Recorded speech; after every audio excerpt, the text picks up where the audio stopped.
जी तो प्यारी साध संगत जियो, बेपरवाह साईं मस्ताना जी महाराज शास्त्र नाम जी दाता रहबर ये वचन किए कि सच्चे सौदे के मुरीद वचनों पे रहें, थोड़ी भक्ति कर लें, थोड़ी सेवा, उन्हें ना अंदर कमी रहेगी ना बाहर कमी रहेगी। और जिसने भी सच्ची श्रद्धा से सच्चा सौदा में सिर को झुकाया, उसका सिर दोनों जहां में अमर हो गया। यहां भी खुशियां उसके सरताज हुआ और अगले जहां में भी खुशियों में वो माला माल हुआ। सच्ची भावना, सच्ची श्रद्धा। देखिए, अभी हम बात कर रहे थे कि बहुत कड़कती धूप है। बेपरवाह साईं मस्ताना जी शास्त्राम जी दाता रहबर ने हमारी सुन ली। ये शायवान वाले, ये एडम वाले तो नहीं सुनते, पर हमारा वो मालिक हमारी पहले सुन लेता है। अरबों बार खरबों बार नमन है। और इतना खूबसूरत मौसम बन गया है, हवा चल रही है थोड़ी और छाया भी हो चुकी है। तो ये उस मुर्शिद कामिल का कहां कहां देन दें और कैसे। देखिए, एक सेवादार नहीं मानते अपने फकीर की बात, और फकीर का जो खस्म है वो झट मान लेता है। ये है कलयुग, इसी का नाम कलयुग। तो हमारे लिए तो हमारा सतगुरु मौला अल्लाह वाहिगुरु राम गौड़ खुदा सब कुछ वही है, वही कर्ण करावनहार है। अभी अभी की बात है, लंबे चौड़े चमत्कार तो बाद की बातें हैं। कई कहेंगे जी वैसे बादल हो गए तो पहले क्यों नहीं हुए। ये तो उस राम, जिसका राम से प्यार होता ना, उसको पता राम का क्या स्वाद है। आपको एक बात पे बात याद आ गई। एक सज्जन थे और वो लाल मिर्ची घरों में मशहूर है, चटनी बनाई, लाल मिर्ची खाई, रोटी खाई और खत्म।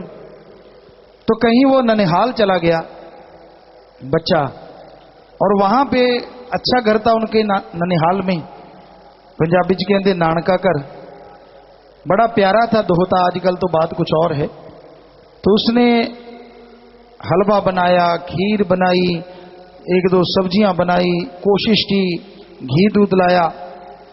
वो एक एक कौर लगाए, कहता मुझे नहीं अच्छा लगता, मैं नहीं खाना, मैं नहीं खाना, मैं नहीं खाना।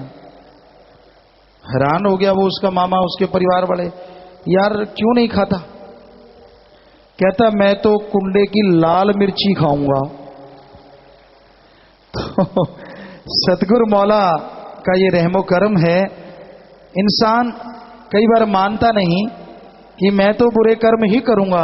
एक बार मान ले तो यहां उस सतगुरु मौला ने उसके लिए हलवे तो क्या, वो दोनों जहां का अमृत आबो हयात तैयार कर रखा है। सो भाई, मालिक से यही दुआ है कि इन सेवादारों को भी सद्बुद्धि बख्शे और इनको ख्याल आया करे कि भाई ये बेचारे धूप में बैठे, तो इनको भी तड़फ लगे कि हाँ हमें सोचना चाहिए कि इनको धूप लग रही है। आपको तो कुछ नहीं होता, पर हमें तो बड़ा दर्द होता है। सो प्यारी साध संगत जी और साईं मस्ताना जी महाराज शास्त्र नाम जी दाता रहबर ने जो परोपकार कमाया है वो लुका छुपा नहीं है, कहने सुनने से परे है। और आज पूरे वर्ल्ड में उसके प्यारे खून दान कर रहे हैं और उनका नाम रखा गया है true blood pump. True blood pump.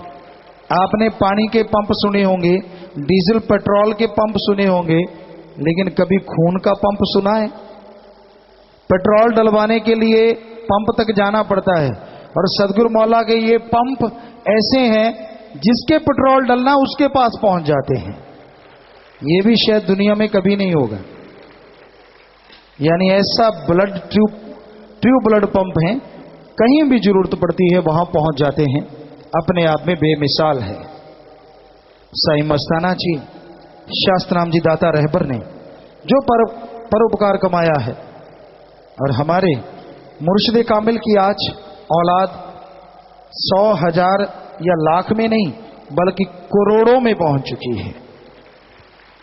हमारे बेटे, हमारी बेटियां सबसे प्यारी हमें वो हैं जो रूहानियत के रास्ते पे चलते हैं, जो इंसानियत के रास्ते पे चलते हैं, मानवता के रास्ते पे चलते हैं, वही संतों से चुटकियों में रोग खत्म करवा लेते हैं। भयानक से भयानक कर्म जरा सी खरों से कट जाया करते हैं। पर मंद बुद्धि नहीं सोच सकते, समझ सकते कि कितने कर्म अल्लाह वाहिगुरु राम किस बहाने से काट देता है। कोई सेवा में आता है, सत्संग में आता है, जरा से भी खरोंच आती है, पता नहीं उस अंग ने, उस चीज ने कहां से कट जाना था। पर रूहानियत की समझ हो तभी पता चले ना। जिनको पता होता है, रूहानियत की समझ होती है, वो तो शुक्राना मनाते हैं, अच्छा अच्छा अच्छा अच्छा हो गया खरोंच लगी, वरना ये मेरा अंग ही उड़ जाता, यहां की खरोंच से ही काम चल गया।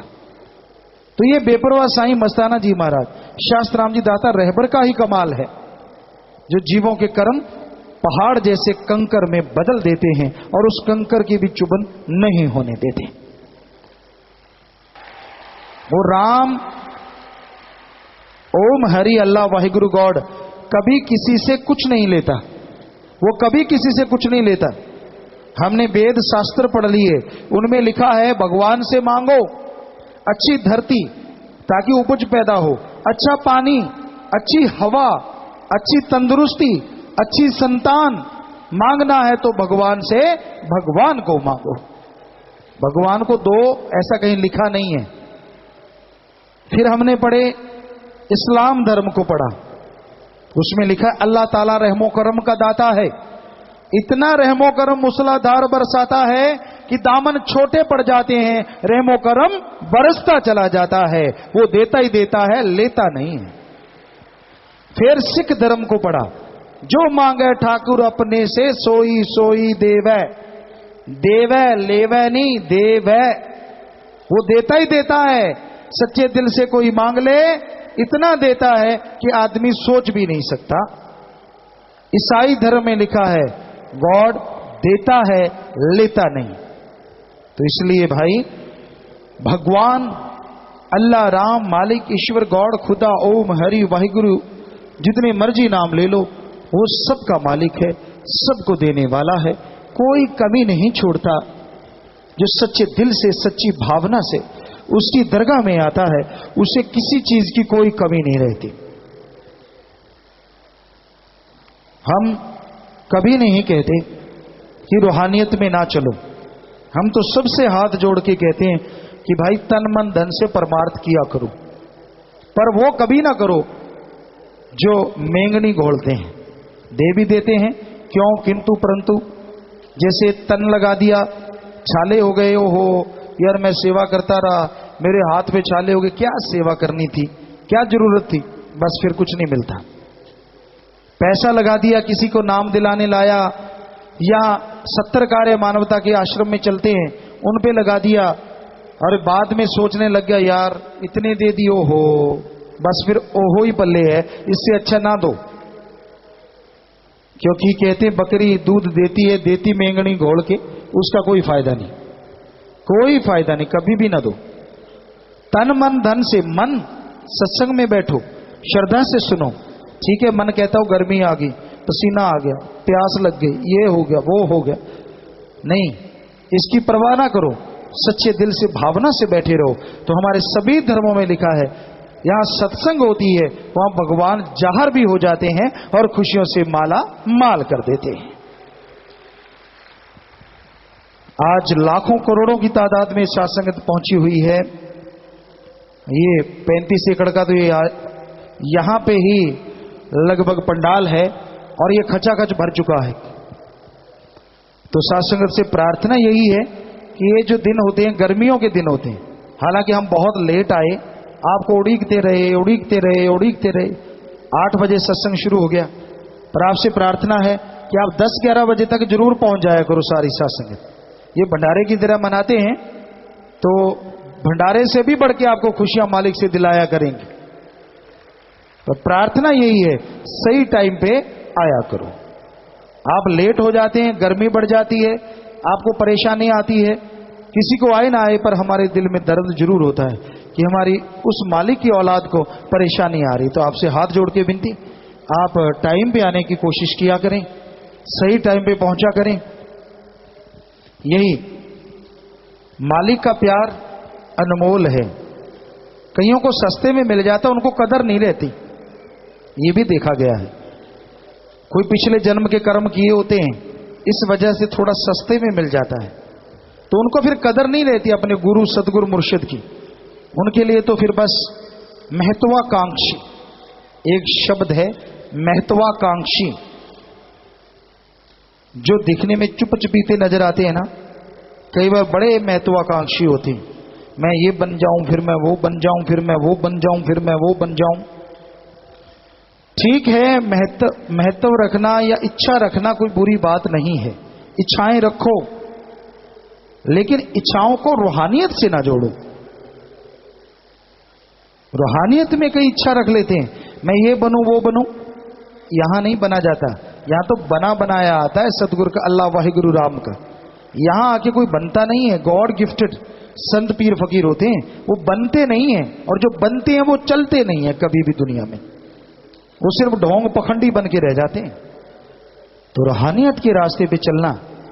आज चले भाई फूल वालों, दृष्टि पड़ गई, चलें चलें, रुको ना।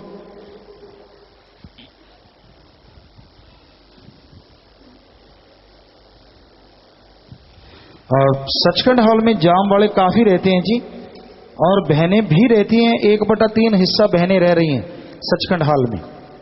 तो आप थोड़ा तेजी करें। और रूहानी जाम लाने वाले भाई क्या बात हो गई, किधर चले गए वो जो रूहानी जाम ला रहे थे? हाँ लेके आओ जल्दी से, क्या बात है लांगरी हो?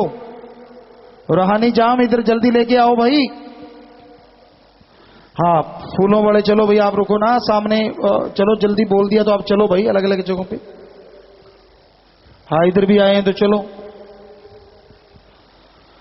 तो प्यारे सत्संग जियो, भगवान की खुशियां वही लूटा करते हैं जो सत्संग की राह पे चला करते हैं। हम तो अपने सतगुरु मुर्शिद के पास आया करते थे, हम नहीं जानते कहां से अदब पैदा हुआ, किसने हमें सिखाया। परिवार में ऐसा कोई नहीं था, सीधा जाट जिम्मेदार जैसे होते हैं वैसा ही परिवार था, सीधा साधा। लेकिन जो मैनर्स सदगुरु मौला ने जन्म से ही सिखाए, सारे लोग वहां कहते कि इसको अलग से कैसे है। तो ये मेरे मुर्शिद कामिल का ही कमाल था। हम आते थे अपने सदगुरु मौला के लिए बेइंतहा इज्जत, सपने में भी कभी गलत विचार नहीं आता था। वैसे तो आना क्या है हमेशा, और जिसका इतना दृढ़ यकीन होता है उस पे ही मूसलाधार बरसा करता है। जो पारे की तरह चढ़ गए उतर गए, चढ़ गए उतर गए, चढ़ गए उतर गए, उनके जीवन में भी खुशियां आ गई चली गई, आ गई चली गई, आ गई चली गई, यही लगा रहता है। और वो कर्मों का रोग का सोग मनाते रहते हैं। इसलिए दृढ़ यकीन रखो, अपनी महत्वाकांक्षा रूहानियत में ना रखो कि आपको कोई पदवी मिल जाएगी, कोई डिग्री मिल जाएगी। सवाल पैदा नहीं होता। आप महत्वाकांक्षा रखनी है तो समाज के लिए रखो, भले के लिए रखो। इच्छा रखनी है सबका भला करेंगे, भले पे चलेंगे, भले कर्म करेंगे, रूहानियत में आगे बढ़ेंगे, वही खुशियां लूट लेते हैं। आप खुद सोचिए, एक आदमी घर में आराम करे और एक आदमी आग में छलांग मार जाए लोगों की जान बचाने के लिए, अल्लाह वाहिगुरु को कौन प्यारा होगा? वही प्यारा जो मालिक की औलाद को बचाने के लिए आग में छलांग मार गया या गिरे हुए मकानों को काट के अंदर घुस गया, बेइंतहा खुशियां हासिल करता है। हम ये नहीं कहते कि आपके अंदर जज्बा नहीं, सब सेवा करते हैं, किसी की कोई सेवा, किसी की कोई सेवा। सब सेवादारों के लिए यही वचन है कि सच्चे दिल से, भावना से सेवा करोगे कि भाई ये मैं काम मेरे जुम्मे है, मैं करके छोड़ूंगा, तो यकीन मानिए आपको तो क्या, परिवारों को तो क्या, अरे सैकड़े कुलों को तो क्या, मालिक हजारों कुलों को माला माल कर देगा। उसमें गुजरी हुई और आने वाली कुलें दोनों के लिए है। तो इसलिए मालिक की सजनवाजी प्यारी सत्संग जियो, मालिक का प्यार अनमोल दात, उस मालिक का अद्भुत बेमिसाल तोहफा, जो भाग्यशाली जीव मालिक के इस तोहफे को हासिल कर लेते हैं, उन जैसा दोनों जहान में कोई नजर नहीं आता। मालिक के प्यार से मतलब आप किसी भी तरह की कोई बुराई नहीं करेंगे, क्योंकि जो मालिक से प्यार करता है वो बुराई की तो सोच भी नहीं रखता। सोच आ गई तो सुमन करके मालिक के चरणों में सौंप देता है। मालिक, मुझ में ये गुनाह की सोच आई, ये बुरे ख्यालात आए, तू मुझे माफ कर। और हमेशा सबका भला मांगना, भला करने। कोई उसे गालियां दे, कोई उसे बुरा बोले, तो भी मालिक से दुआ करता है कि मालिक इसे सद्बुद्धि बख्श, इसे नेक अकल दे, ताकि ये तेरा बंदा तेरे से कभी दूर ना हो, तेरी दयामय रहमत से ये माला माल हो जाए, कभी काल के नशों में चूर ना हो, कभी एक मायक पदार्थों में मजबूर ना हो। हे दया के सागर, रहम कर ताकि तेरा बंदा तेरे से दूर ना हो। इंसान जब ऐसी सोच रखने लगता है और कोई अपनी मान बढ़ाई की बू नहीं रह जाती, तो वो इंसान से भगवान तक की यात्रा बहुत जल्दी तय कर लेता है और मालिक के नूरी स्वरूप के दर्शनों से माला माल हो जाता है। फिर उसकी निगाह जिधर भी देखती है सदगुरु मौला नजर आते हैं। नूरी स्वरूप हर किसी के अंदर ऐसा होना असंभव नहीं है, लेकिन मुश्किल जरूर है। वैसे देखने में देखा जाए तो मुश्किल कुछ भी नहीं। नाम जपना है, चलते बैठ के काम धंधा करते हुए प्रभु का सुमरण करना है। कोई ऐसा तो कार्य नहीं है कि आपको करने में कोई दिक्कत आती हो। बड़ा ही आसान है, कुछ ऐसा नहीं। लेकिन जब करने लगते हो, कभी मनमते लोग, कभी माया, कभी काम वासना, कभी क्रोध, लोभ, मोह, ये सब चारों तरफ से इंसान को जकड़ लेते हैं। जरा जरा सी बातों को लेके इंसान गुमराह होता है, जरा जरा सी बातों के लिए पगलाया रहता है। कुछ भी बात नहीं, जो सुमरण किया करते हैं उन्हें कोई फर्क नहीं पड़ता, और सुमरण अगर नहीं करता तो भाई बहुत फर्क पड़ जाता है। आपको कबीर साहब की बात सुनाई, इब्राहिम अधम बादशाह था, उस पर गंदगी घोल के डाल दी गई थी, तो भी उसने यही कहा, 12 साल लग गए थे उसको, लेकिन कहा तो उसने ये कि हे डालने वाले, भगवान तेरा भला करे, मेरा मन कमीना इसी के काबिल था। और कई ऐसे भी सज्जन होते हैं, पानी का छींटा गिर जाए तो ऐसे लगता है गोली मार दी किसी ने, तोप चल गई। हाथ साथ में टच हो जाए, कहता भाई हाथ लगाया तो लगाया कैसे, बाई चांस लग गया बेचारे से। या इकट्ठे साथ संगत में हमने देखा है, बैठे हैं, जरा सा कोई टच हो जाए, क्यों सिमरण की बाडी मैली हो जाती है क्या? हाथ लग गया तो क्या हो गया, क्या कोई आफत आ गई? तो वो सारे फोके होते हैं ऐसा करने वाले, क्योंकि वो सुमरण नहीं करते, बर्दाश्त शक्ति नहीं के बराबर। कोई बात कहे तो चाहे उसको कोई कहे ना कहे, लेकिन उसके अंदर से कीड़े जरूर काटते हैं, क्योंकि वो मन का अहंकारा होता है। जो अहंकार जाता है उसको मार अवश्य पड़ती 100%। हमने गांव में देखा कि जो सांड होते हैं बड़े अकड़ जाते हैं, फूं फा, कोई पास नहीं आता, पांव से माटी निकालते रहते हैं, नाक का पानी गिराते रहते हैं, और बुरा हाल होता है जी। और फिर कई बार उनका हशर ये देखा, बराबर का कोई मिल गया, पंजाबी में कहावत टट्ठे छोटे दा बैर बड़ा पैड़ा हुंदा है। हमने अपनी आंखों से देखा है ये चीज वाकई। तो वो झोटा और वो सांड आपस में फिर जो टक्कर लेते हैं, वो ज्यादा फूंफा करता है, कई बार उसका इतना बुरा हाल होता है कि सारा सामान ही निकल जाता है। और कई बार हमने देखा फूंफा करते करते एक सांड था, ज्यादा ही फूंफा करने लगा, और तो कोई दिखा नहीं, डिग्गी की दीवार थी, दिखा कि ये है, मैं कम हूं, दीवार पे टक्करें मारी, ऐसे ही उसे किया, वो दीवार गिर गई, साथ ही आप गिर गया, बाहर निकाला, तब तक काम तमाम हो गया। सो आदमी को अहंकार नहीं करना चाहिए। किस बात का अहंकार? अपनी बुराई का, अपने मन का, अपनी खूबसूरती का, या किस बात का? क्यों तिल मिलाते हो? कोई किसी का गुलाम नहीं है इस संसार में, ये बकवास है। कि फलां ने फलां को गुलाम बना रखा, फलां ने। सवाल पैदा नहीं होता। हर इंसान अपनी मर्जी का मालिक है। अपने माँ बाप, बहन भाई, सबसे इंसान मिलते रहते हैं। तो संत तो सवाल ही पैदा नहीं होता किसी को मजबूर करें। उनका तो मकसद ये होता है कि आदमी दलदल ना गिरे, बुराई के में ना फंसे, क्योंकि दलदल और बुराई जो होती है वो इंसान को निगल जाती है। फिर भी कई लोग चाहते कि नहीं, मेरा तो ये मर्जी, तो मर्जी आपकी, निभाओ फिर मर्जी, कौन रोकता है भाई। कांटेदार झाड़ी में फंसना, फंसो, दलदल में जाना, जाओ। क्योंकि जिनको राम नाम अच्छा नहीं लगता, सदगुरु मौला के वचन मजाक लगते हैं, उनकी जिंदगी 100% एक दिन मजाक बन जाया करती है, ये गारंटी है। और जब बनेगी तब पता चलता ही नहीं, जब तक नहीं बनती लगता। क्या कई कह देते हैं सत्संगियों को, क्या मेरी टांग तोड़ दी, क्या मेरे ये कर दिया, क्या मेरे कीड़े, क्या मेरे फलां, क्या मेरे धींकड़। और मालिक भी पता नहीं आसपास ही सुन रहा होता है।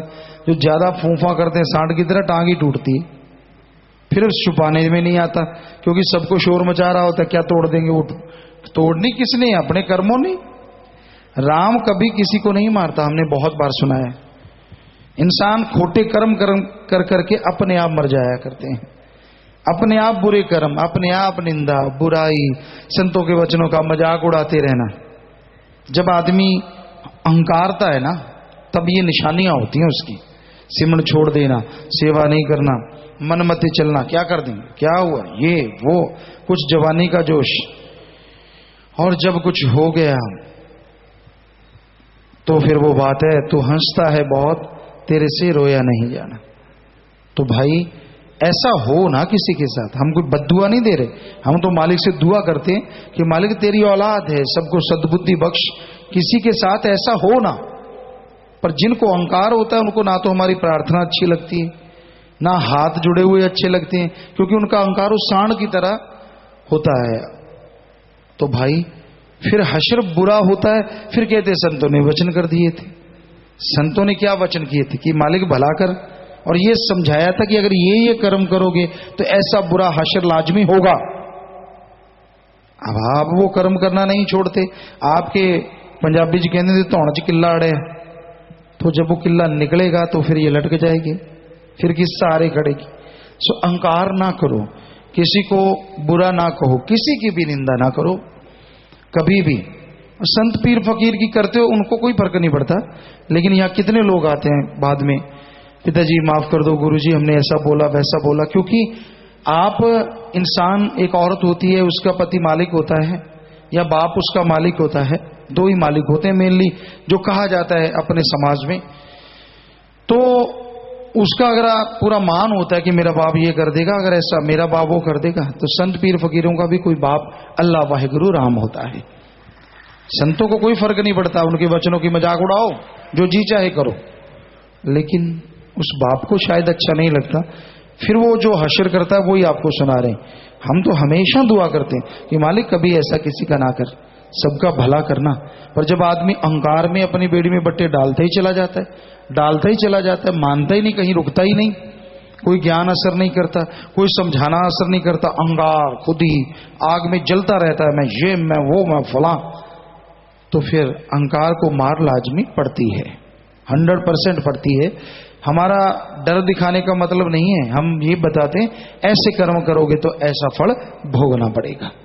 तो सुमन कर लो, मालिक से दुआ कर लो, ताकि आप इन कर्मों से दो चार ना होना पड़े, फल आपको ना भोगना पड़े, और मालिक की खुशियों के हकदार बन जाओ।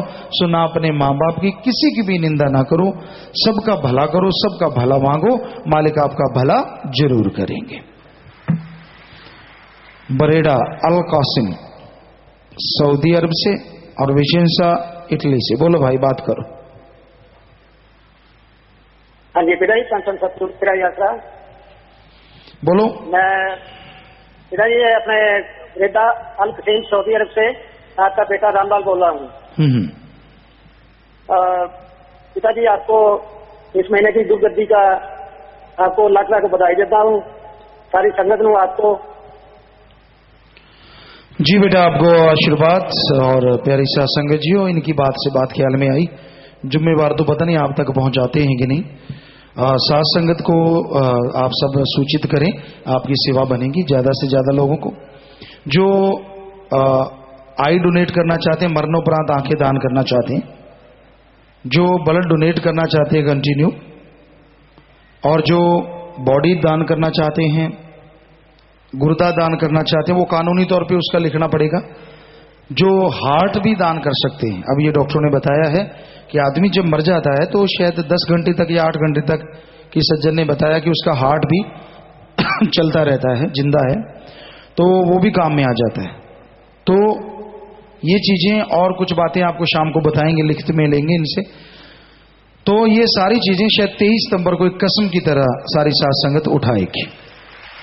उस दिन फार्म भरे जाएंगे ज्यादा से ज्यादा, और पूरे समाज के लिए, पूरे वर्ल्ड के लिए एक उदाहरण बनना है। चाहे आपने पहले ये पर्ण कर लिया है, लेकिन उस दिन एक स्पेशली फार्म बनेंगे और वो स्पेशली फार्म दोबारा से आपने भरने होंगे। अगर आप पहले भर चुके हैं तो कोई हर्ज नहीं, आप दोबारा से, आप जितने भी सेवादार भाई बहने बैठे हैं या शत्रुंजलि भाई बहने, जितना आप अपने माँ बाप परिवारों को, क्योंकि उन्होंने पहले भर दिए होंगे, तो उनको भी आप कहिए, सेवादार जो बैठे हैं, जितना ज्यादा सत्संग तक आप ये सूचना पहुंचाएंगे उतनी ज्यादा मालिक आपको खुशियां बख्शेगा। सो ये आप पूरा ख्याल कीजिए, और हो सके तो यहाँ बैनर भी लगा दिए जाएं शाम तक। जुम्मेवार कोई दिख नहीं रहा, इधर खड़ा है जी, छोटा सा है, तो आप ये बैनर वगैरह बना के लगा दीजिए ताकि साथ संगत को पता चलता रहे। इसमें छुपाने का तो कुछ है ही नहीं, मानवता की भलाई करनी है। और इसमें कुछ और भी हैं, कुछ जो बच्चे शायद गोद देना चाहते हैं, उनके भी फार्म भरे जाएंगे, और जो दहेज नहीं लेंगे उनका भी उस दिन स्पेशली कुछ रखा जाएगा। और कुछ ख्याल में है बेटा, कुछ क्या? चलो शाम को लिख के दीजिए। और ये सारे मानवता भलाई के कार्य हैं जो उस दिन जोर शोर से पर्ण के रूप लेके और फिर उसको लगातार आगे बढ़ाना है जी। बाकी आपका कोई सुझाव हो तो आप हमें बता सकते हैं, अभी खड़े होकर बता सकते हैं कि उस दिन और कुछ आपको लगे। उस दिन भक्त योद्धाओं को बुलाया जा रहा है।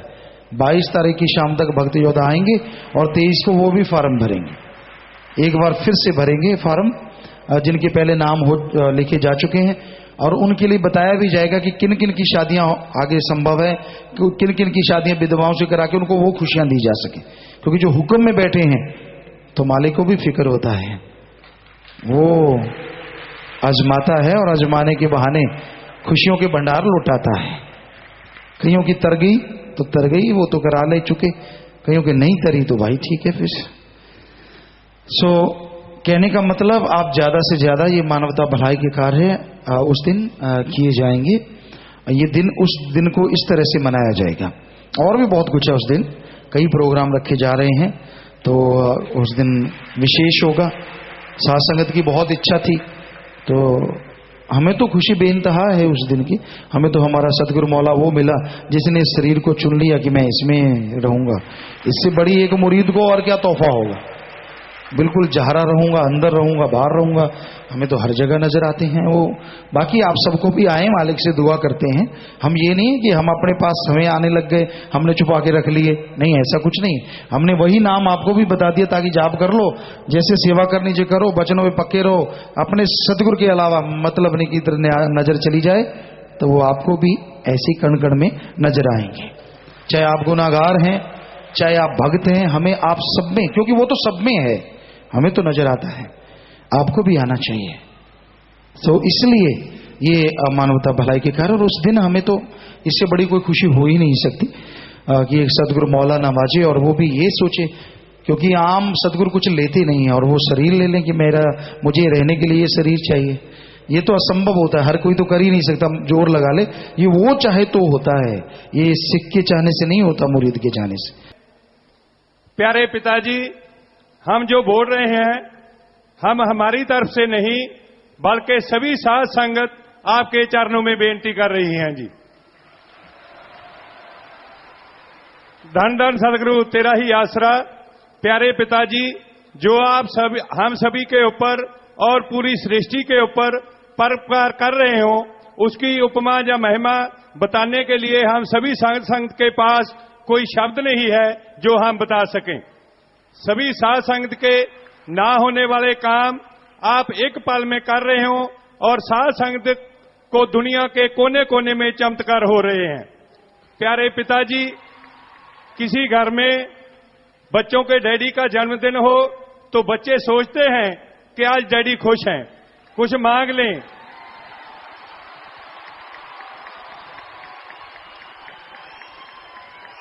डैडी भी खुश होता है, पर कई बार वो उसकी डिमांड पूरी नहीं कर सकता क्योंकि उस डैडी का दायरा बहुत छोटा होता है। जिस डैडी के बच्चे ही 4-5 करोड़ हों और एक एक बच्चे की डिमांड भी पूरी करता हो, वो डैडी कैसा होगा? जे हमके सोचने वाली बात तो नहीं है, जे तो दुनिया वाले सोचे कि वो डैडी कैसा होगा। हमें तो पता ही है, क्यों बताएं कि हमारा डैडी कैसा है। आप सभी को तो पता ही है, जे दुनिया वाले सोचे कि वो डैडी कैसा होगा।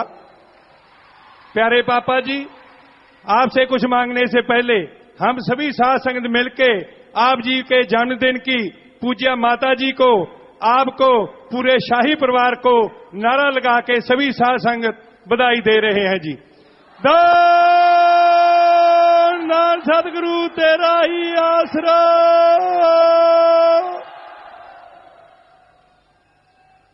प्यारे पापा जी, 29 अप्रैल 2011 को आपने इसी जगह पर साध संगत को वचन फरमाए थे कि हम साध संगत की बात को मानेंगे। पिताजी ऐसा कहा था, मान के पिताजी कहा था। प्यारे पापा जी, साध संगत के लिए हर टाइम सोचते हैं, करते हो। हम सभी हैरान हैं कि कब खाते हो, कब आराम करते हो, नजला भी रहता है, कोई परवाह भी नहीं करते। पर प्यारे पापा जी, हम सभी साध संगत को तो आपकी बहुत जरूरत है। प्यारे पापा जी, हम सभी साध संगत की आपके चरणों में हाथ जोड़कर छोटी सी प्रार्थना है। आप जब गुफा में जाते हो, काम करते हो, जहां कुछ पल के लिए आराम करते हो, तो अच्छे तरीके से कर सको। ये हमारी डिमांड नहीं है, ये पूरी सृष्टि के जो बच्चे आपके बन चुके हैं उन सभी की डिमांड है। प्यारे पापा जी, गुफा में एक ही छोटी सी डिमांड के जो दुनिया सभी घरों में 4-4, 5-5 लगे हुए हैं, आप गुफा में एसी लगा लें, तो ये हमारी सभी साध संगत की हाथ जोड़कर आपके चरणों में प्रार्थना है। हम सभी को प्यारे पापा जी के ऊपर मान है कि इस महान दिन पे पापा जी हमारी बेनती को ठुकराएंगे नहीं, क्योंकि आपने साध संगत को इस बात का वादा किया हुआ है। क्या पिताजी जी आपको मंजूर है? पिताजी अभी कर दो फैसला, इतनी साध संगत का फैसला है और आपने पहले वचन फरमाए हैं कि हम सभी साध संगत की बात को मानेंगे। एक तुच्छ सी छोटी सी बेनती है पिताजी, आप जरूर इसको मंजूर करें तो अभी बता दें पिताजी, ऐसे खुशी के दिहाड़े में।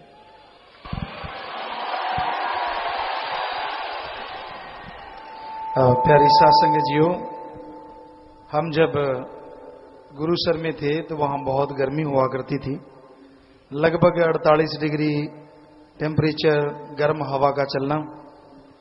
तो सदगुरु ने ऐसी रहमत की, पहले तो बिजली ही नहीं थी और जब बिजली आई तो माता जी और गवाह हैं कि इनके लिए कूलर वगैरह जो भी उस टाइम में हुआ करते थे तो इनको लाए, लेकिन हम पंखा भी नहीं रखते थे कभी। हाथ वाला पंखा ये जो चल रहे हैं तो यही शुरू से लगाते आए हैं और अब भी ये हकीकत है कि ये पंखे ही सब कुछ है हमारे लिए। लेकिन आप लोग एसी कह रहे हैं और ये तो सच है कि 29 अप्रैल को आपसे ये तो कहा था कि आप जो कहेंगे हम मानेंगे, तभी तो कपड़े बदल बदल के पहन रहे हैं जब भी जाम होता है, रूहानी जाम। रही बात एसी की, काम तो मुश्किल है। हम जैसे अभी बाहर सत्संग करके आए तो नेचुरली वहां सब जगह गर्मी भी थी, एसी लगे हुए थे, कई जगह गर्मी नहीं भी थी। तो उसमें हमने पूरी कोशिश की कि एसी के बिना रहा जाए, लेकिन कोई पंखा ही नहीं था। उनके कहते जी पंखा तो है ही नहीं। तो फिर भी वहां एसी जो चलाते 25 से 27 डिग्री जो होता है, तो उस पे करके कभी 27 डिग्री कभी 25 डिग्री रखते थे ताकि, और कभी बंद हो कर लेते थे कि भाई अब बहुत है, इतना सारा ज़्यादा ही ठंडा ना हो जाए। तो बाकी अब क्या कहें, आप सब लोग, आपने अपने लिए तो कुछ मांगा नहीं है, आप हमारे लिए ही मांगे जा रहे हैं। आप अपने लिए कुछ मांगे ना, आप हमें कह रहे हैं। और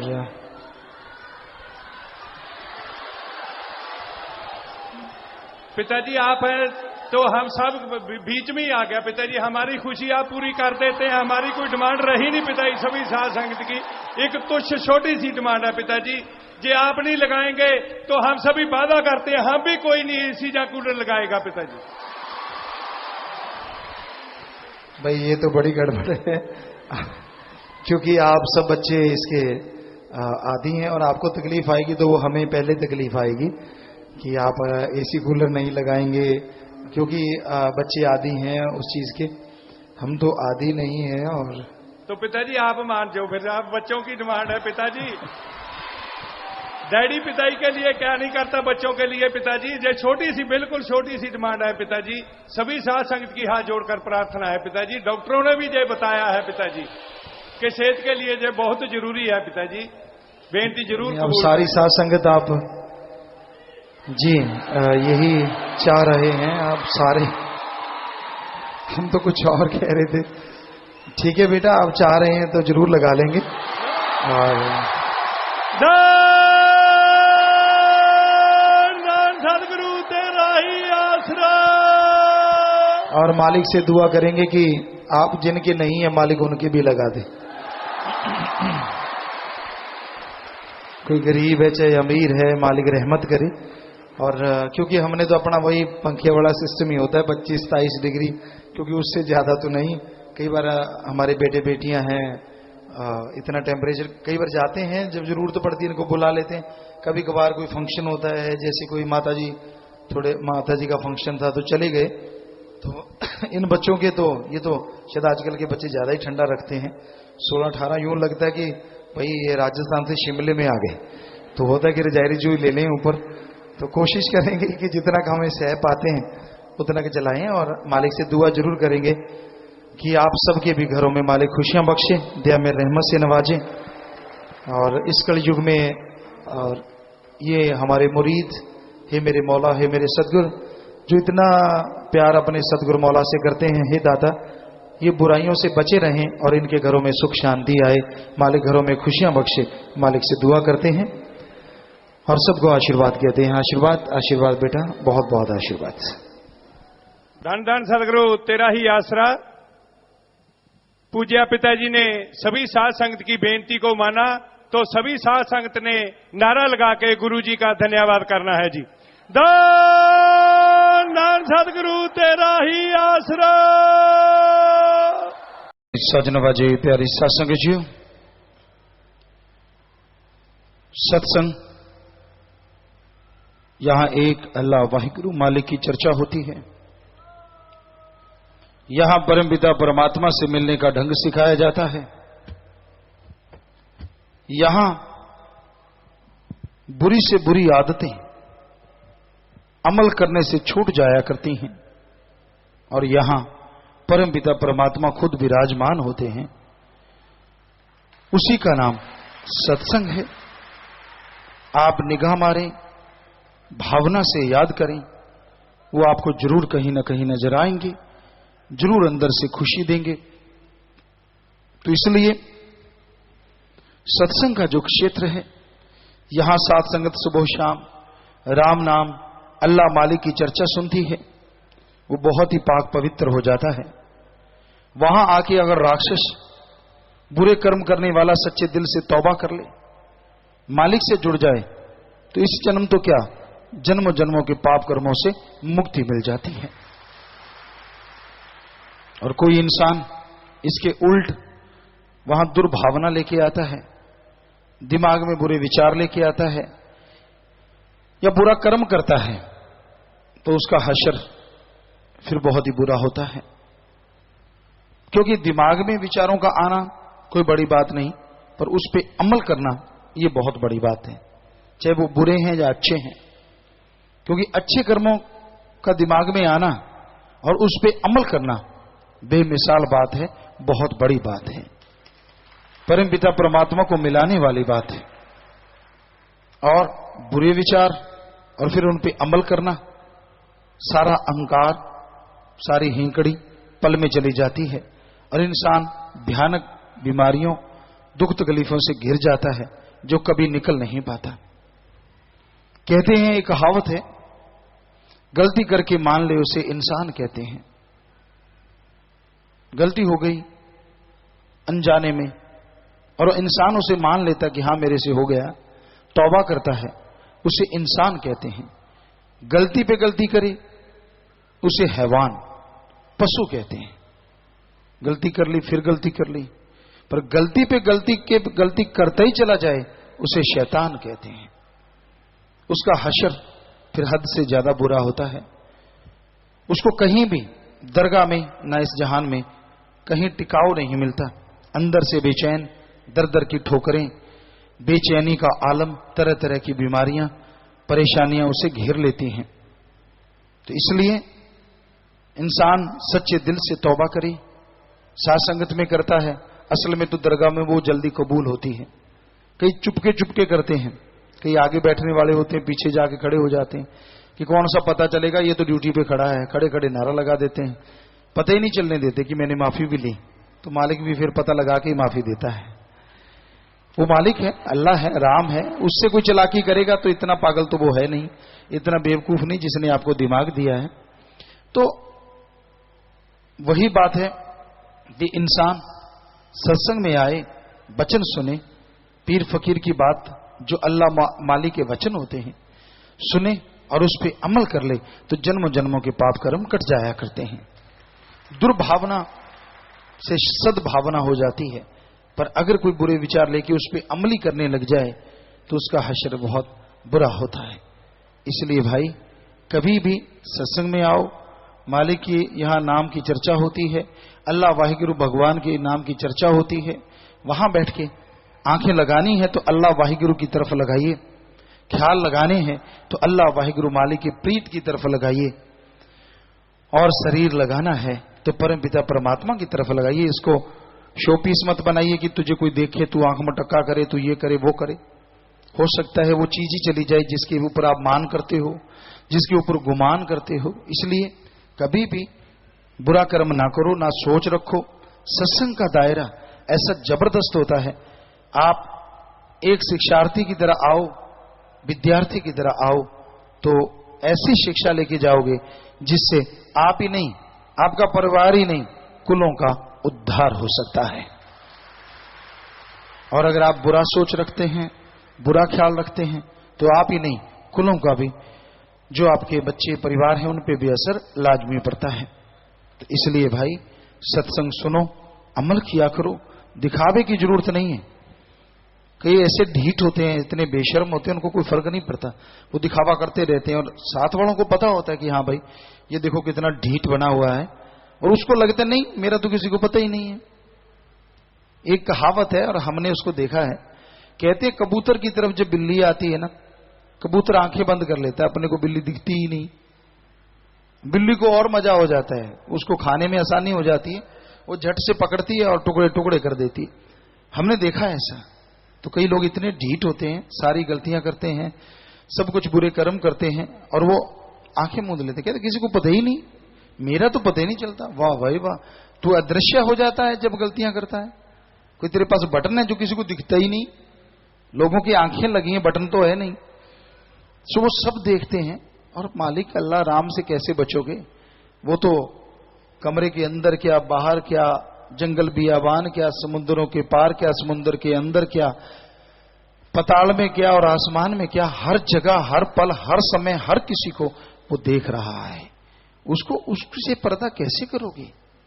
इसलिए जो नियम आपके लिए तय हैं उन पे अमल करो, क्योंकि भक्ति मार्ग एक ऐसा मार्ग है, यहां से अगर फिसल गए तो दोमट माटी की तरह है, चिकनी माटी, मुल्तानी माटी कह लो, कि पैर फिसल गया तो फिर फिसलते ही चला जाता है। पीर फकीर ही एक ऐसा होता है जो उसका हाथ पकड़ के उसे संभालता है। और कैसे संभालता है? उसे वचन सुनाता है। भाई सत्संग में सुना रहे हैं, मान जा, बुरे कर्म छोड़ दे, बुरे कर्म मत कर, अब अगर फिर भी वो पीर फकीरों की बातों के परकच्चे उड़ाता है तो फिर उस फिसलने वाली जगह पे ऐसा गिरता है, कोई अंग बेप्रवाह परमपिता शास्त्र नाम जी महाराज ने भजन में लिखा है, कोई अंग सबूता नहीं बचता जदों आप मोहारा हो जावे, फिर कुछ बचाव का लिए रहता नहीं। इसलिए वचनों पे अमल करो, वो आपके लिए हैं, आपके फायदे के लिए हैं, आपकी खुशियों के लिए हैं।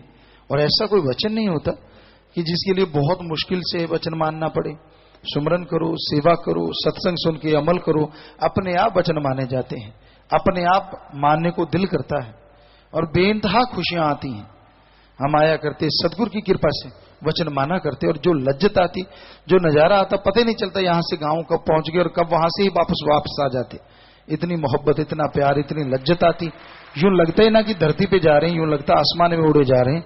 ऐसी खुशी मिलती है। पर वचन मानने से क्या पता कब सोना बनना होता है और आप पित्तल बन के बैठ जाते हैं।